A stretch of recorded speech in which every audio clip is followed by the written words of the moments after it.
Guys, अगर आपने आज का एंटरटेनमेंट न्यूज नहीं देखा है तो सीरियसली एक्सप्लोसिव ड्रामा चल रहा है बॉलीवुड के बैक एंड में। क्योंकि recently film maker Karan Johar ने एक इंटरव्यू दिया जिसमें उन्होंने एक मैसिव और कैंडिड स्टेटमेंट बोला about how things really work in Bollywood, खासकर एक्टर्स और टैलेंट एजेंसीज के रिलेशनशिप को लेकर। सबसे पहले कॉन्टेक्स्ट ये है कि जानवी कपूर रिसेंटली अपनी long term association with Dharma cornerstone artist agency को लीव करके एक न्यू टैलेंट मैनेजमेंट एजेंसी को ज्वाइन कर चुकी है। लोग जानवी कपूर के इस मूव को और करण जौहर के इस कमेंटरी को जोड़ते हुए कह रहे हैं कि करियर अपॉर्चुनिटीज के लिए शिफ्ट किया है और क्रिएटिव डायरेक्शन चाहिए था। बट जो बात अब हेडलाइंस बन गई है वो एक्चुअली करण का स्टेटमेंट है। इन एन इंटरव्यू विद सार्थक आहूजा, करण जौहर ओपनली बोल गए कि एक्टर्स आजकल बहुत इनसिक्योर फील करते हैं और लॉयल्टी इंडस्ट्री में प्रैक्टिकली खत्म हो गई है।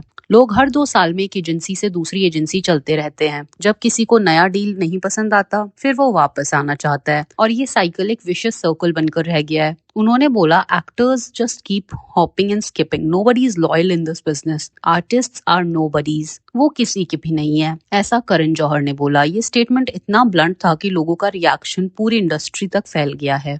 करण ने तो टैलेंट मैनेजमेंट का काम थैंकलेस जॉब कहकर डिस्क्राइब किया और कहा कि 90% of this business is handling egos, insecurities and constant shifts, जो बहुत टफ होता है। उन्होंने ये भी बताया कि अब एजेंसी सिर्फ कमीशन से ही पैसा नहीं कमा पाती, इसलिए इक्विटी पार्टनरशिप्स और नए बिजनेस मॉडल्स की तरफ मूव हो रहे हैं। अब सोशल मीडिया और एंटरटेनमेंट सर्कल्स में लोग इस स्टेटमेंट पे 2 तरह के रिएक्शंस दे रहे हैं। टीम 1 जो बोल रहे हैं कि करण जौहर सही कह रहा है। काफी नेटिजन्स बोल रहे हैं कि रियलिज्म बोल दिया, actors constantly switching feels insecure. सच है, इंडस्ट्री में लॉयल्टी नहीं रह गई। Talent agency struggle is not discussed. Basically fans कह रहे हैं कि करण ने बोल्डली वो सच बोल दिया जो सब सोचते तो हैं पर बोल नहीं पाते। एंड टीम 2 जिनका कहना है कि करण जौहर ओवरबोर्ड गए। वहीं दूसरी तरफ कुछ लोगों का कहना है कि एक्टर्स इनसिक्योर नहीं, जस्ट करियर फोकस्ड हैं। लॉयल्टी हार्ड टू मेंटेन है बिकॉज प्रोजेक्ट्स मैटर। करण ने एक्टर्स को नोबडीज बोल दिया, उनकी फीलिंग्स हर्ट हो सकती हैं। लोग आर्ग्यू कर रहे हैं कि ये ओवर स्टेटमेंट है और हॉलीवुड या बॉलीवुड जैसे कॉम्पिटिटिव बिजनेस में चेंजेस तो होते ही रहते हैं। अब सबसे स्पाइसी पार्ट, ये स्टेटमेंट एग्जैक्टली उस टाइम पर आया जब जानवी ने एजेंसी शिफ्ट किया। इसलिए फैंस और गॉसिप पेजेस सोच रहे हैं कि करण का टोन थोड़ा पर्सनल भी लग रहा है, जैसे लॉयल्टी और इनसिक्योरिटी कमेंट्स जानवी के एग्जिट को लेकर टारगेट किए गए हैं। और ये जर्नलिस्ट और सोशल मीडिया प्लेटफॉर्म्स पे एक सटल जाइब वाइब दे रहा है। बॉलीवुड में एक्टर्स कभी भी एक एजेंसी से लॉन्ग टर्म कनेक्टेड नहीं रहते, चाहे वो